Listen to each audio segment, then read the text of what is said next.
एसडीएमपी थे। आप बहुत लड़ाई लड़े हैं मंत्री। कैसे बिटिया के साथ ये हो गया? मर्यादा पुरुषोत्तम राम कहाँ हो? सब साथ में हैं। कहाँ हो?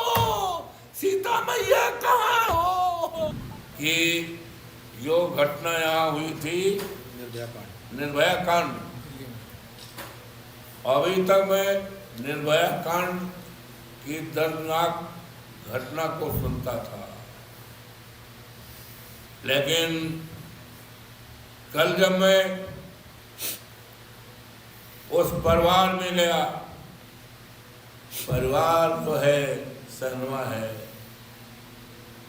हमारे संसदीय क्षेत्र में है, सरदार पटेल वार्ड हमारे लोकसभा के संसदीय क्षेत्र में है।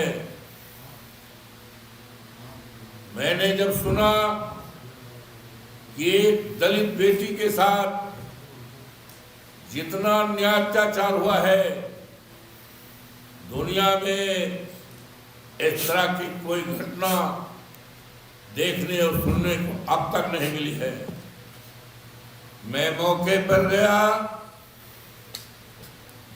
उसकी मां बेहोश पड़ी है, उसकी बेटी बहन मूर्छित है, बाप मूर्छित है, सारे लोग डरे और दहशत में हैं।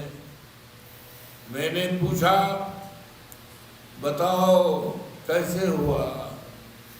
तो एक महिला ने, जो उसकी दादी लगती है, अपनी सारी बातें बता दी। यहां तक उस बेटी की स्थिति कैसी थी, मुझे शर्म लग रहा है जबान खोलने में। उस बेटी की नग्नावस्था के बाद क्या क्या हुआ है, निर्वस्त्र करके कौन से बदन काटे गए हैं, कहाँ क्या किया गया है, मुझे बहुत शर्म आ रही है, बहुत शर्म आ रही है। मैं देश की जनता के सामने स्वयं लज्जित हो रहा हूं। यहाँ के देवतुल्य मतदाताओं ने अवधेश प्रसाद के हाथ में जिम्मेदारी सौंपी है, सुरक्षा की जिम्मेदारी सौंपी है, लोगों की सम्मान की जिम्मेदारी सौंपी है। लेकिन आज हम देश के सामने क्या कह पाएंगे?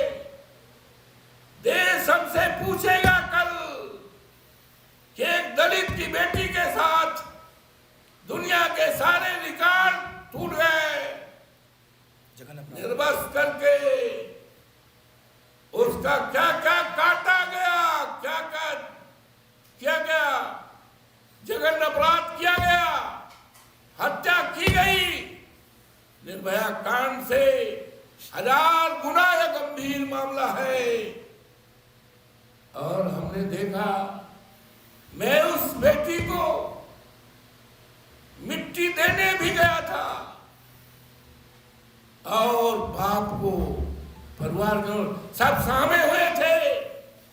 यहां तक कि उसका जो दाह संस्कार होता है, दाह संस्कार भी जो हमारी हिंदू धर्म में मान्यताएं हैं, हिंदू धर्म की मान्यताओं को तोड़ा गया।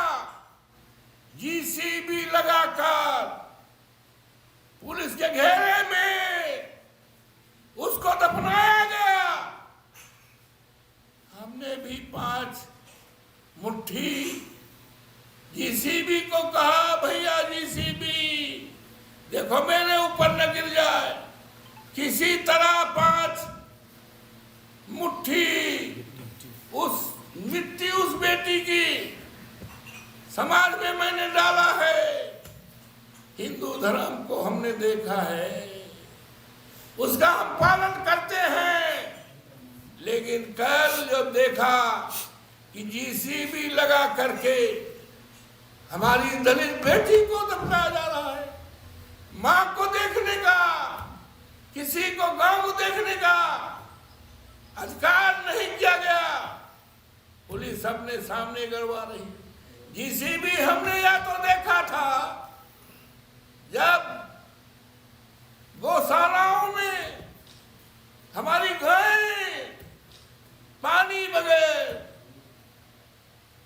खाना बगैर, दवाई बगैर, उतार बगैर मरती हैं, तो मैंने बैसिंग में जाकर देखा था जो हमारे संसदीय क्षेत्र में है, गायों को दफनाते हुए जीसीबी के द्वारा।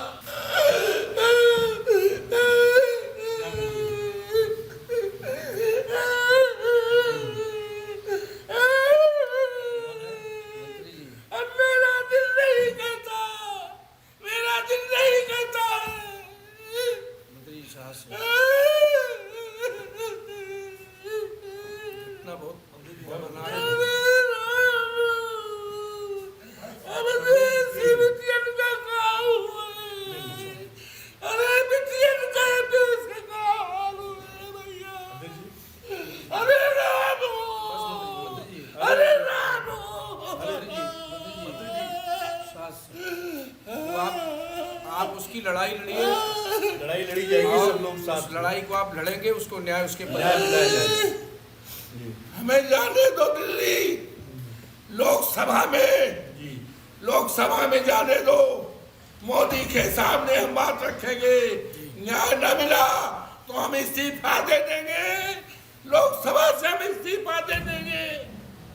हम बचाने में, हम बेटी की इज्जत बचाने में नाकामयाब हो रहे हैं। इतिहास क्या कहेगा? मारामारी में इतिहास सैकड़ों साल बाद क्या कहेगा?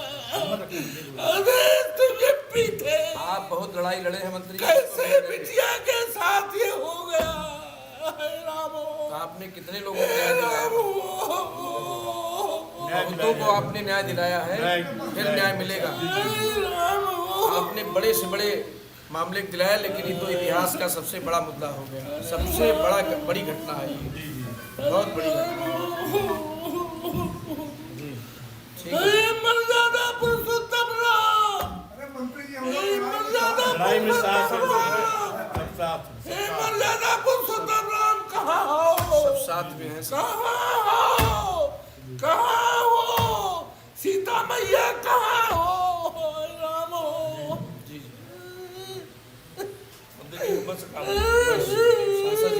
हमें जाने दो दिल्ली, हम इस्तीफा दे देंगे। नहीं, आप लड़ाई लड़ेंगे, न्याय दिलाना है। लड़ाई को आप लड़ेंगे, नहीं देना, न्याय दिलाना है, न्याय दिलाना। लड़ाई लड़ना है। आप तो हर लड़ाई को लड़ते हैं। लड़ना है, परिवार को न्याय दिलाना है, दोषियों को फांसी दिलानी है, इस्तीफा नहीं देना है आपको। आपको इस्तीफा देने के लिए नहीं, परिवार को न्याय दिलाने के लिए और ऐसे दोषियों को सजा दिलाने के लिए आपको चुना गया है। अयोध्या को सुरक्षित रखने के लिए आपको सांसद बनाया और क्या, जो भी दुर्दांत अपराधी हैं बख्शे नहीं जाएंगे। आज अफसोस है 3 दिन से बिटिया गायब थी, जानकारी दी गई, कोई बड़ा से बड़ा अफसर नहीं गया। कोई नहीं गया अभी तक। ये हिंदुस्तान क्या, दुनिया की सबसे बड़ी दर्दनाक घटना है। हम इस देश की मीडिया से प्रार्थना करेंगे, हम इस देश की मीडिया से प्रार्थना करेंगे, दुनिया की मीडिया से हम प्रार्थना करेंगे कि आज उस घर पर जाओ जिस घर में एक माँ ने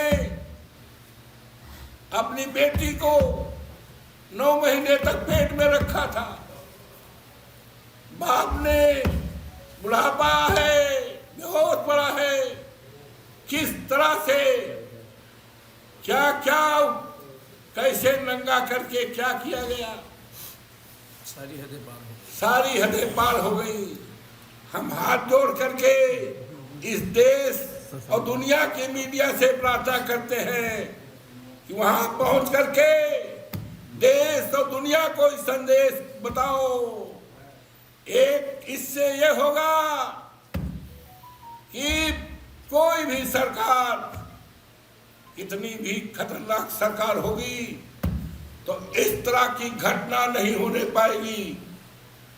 आज अफसोस है, हमारे जोगी बाबा रहे, हमने सुना है, मुख्यमंत्री रहे, सारे अधिकारी उनके लिए लगे हैं, लगना भी चाहिए, मुख्यमंत्री हैं, लेकिन अधिकारी और कर्मचारी पुलिस के लोग लगे हुए हैं। अवधेश प्रसाद जो सांसद है अयोध्या जनपद से, देश दुनिया में नाम हुआ है। अब अजीत प्रसाद जो अखिलेश यादव जी का कार्य करता है, पीडीए का कार्य करता है, इंडिया गठबंधन का कार्य करता है, अखिलेश जी ने सबसे राय बात लेकर हमारे नेता बैठे हैं, इसको चुनाव लड़ाया है। हम चाहते तो अपने बेटे को हम भी डिप्टी कलेक्टर बना देते, हम भी कप्तान बना देते। लंबा चौड़ा है, पढ़ा लिखा है, हमने पढ़ाया है, LLB कराया है, लेकिन मैंने सोचा कि मेरे न रहने के बाद 20-25 साल बाद अन्याय अत्याचार धरती में होगा तो कौन खड़ा होगा, जनता के बीच कौन जाएगा, परेशान लोगों के बीच कौन जाएगा। जो परिवार हमसे लगा है 72 से, वो परिवार किसके दरवाजे जाएगा। आज उसको हराने के लिए सारे पुलिस के लोगों को लगा दिया गया है, बीएलओ को लगा दिया है, पर्चियां नहीं बांटी जा रही है। गांव में पुलिस ने दौड़ा करके मार रहे हैं लोगों को।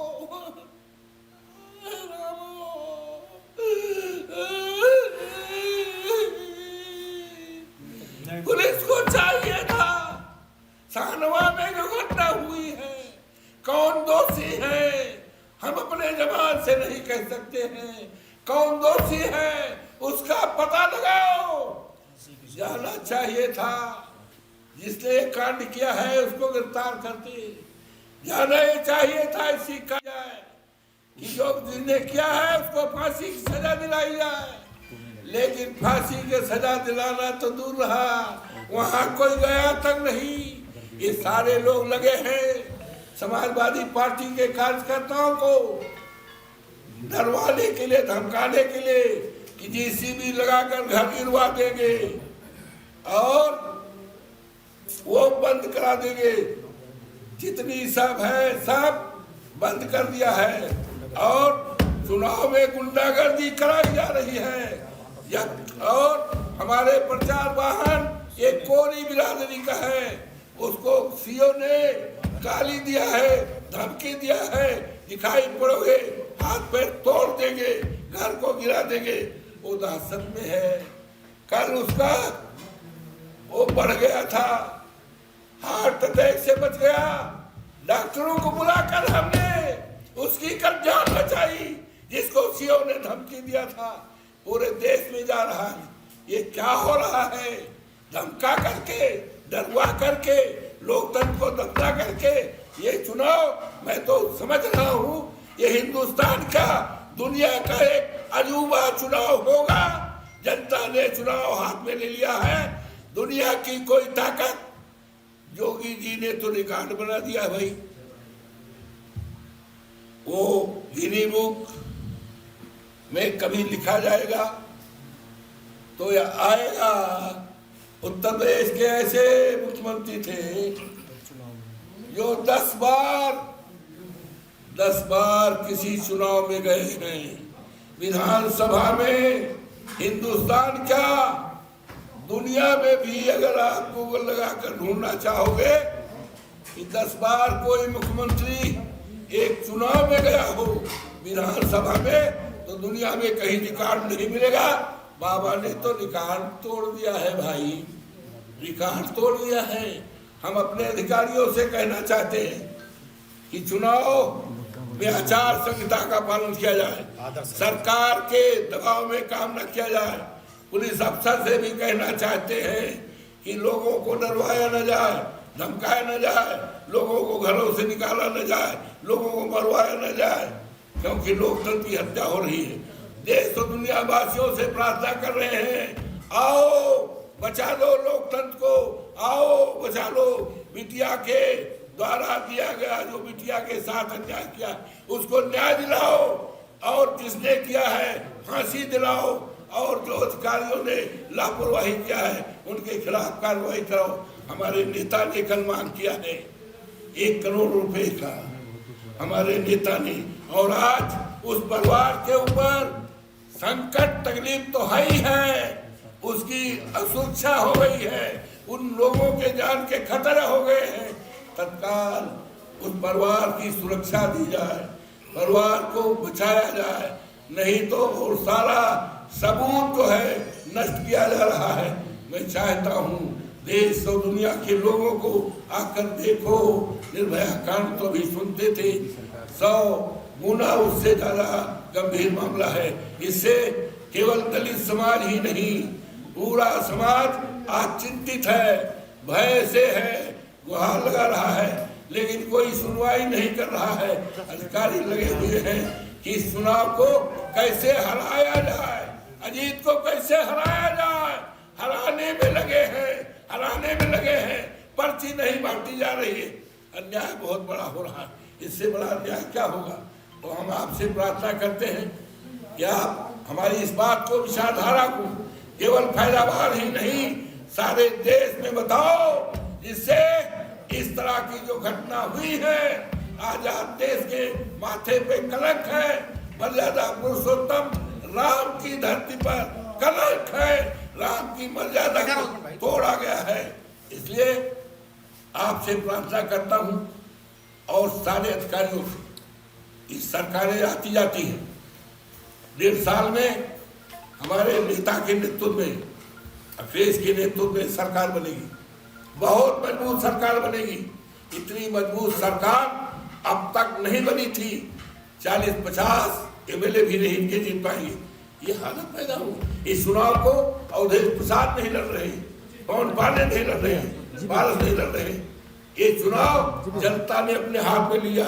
आचार संहिता अगर मुझ पर है तो सत्ता में बैठे हुए लोगों पर है, अधिकारियों पर है, कर्मचारियों पर है। और हम मांग करते हैं, यहाँ जो मिनिस्टर आए हैं, वो दुरुपयोग कर रहे हैं, डरवा रहे, धमका रहे हैं। और यहाँ तक अभी कल मेरे पास रात में लोग आए, लोगों ने पहुंचा कहा कि कह रहे हैं घर में बुलडोजर चल जाएगा, घर उजाड़ जाएगा, आरा मशीन बंद हो जाएगी। ये धमकियां दे रही पुलिस वाले, जा रहे हैं, रात रात लोग भर रहे हैं।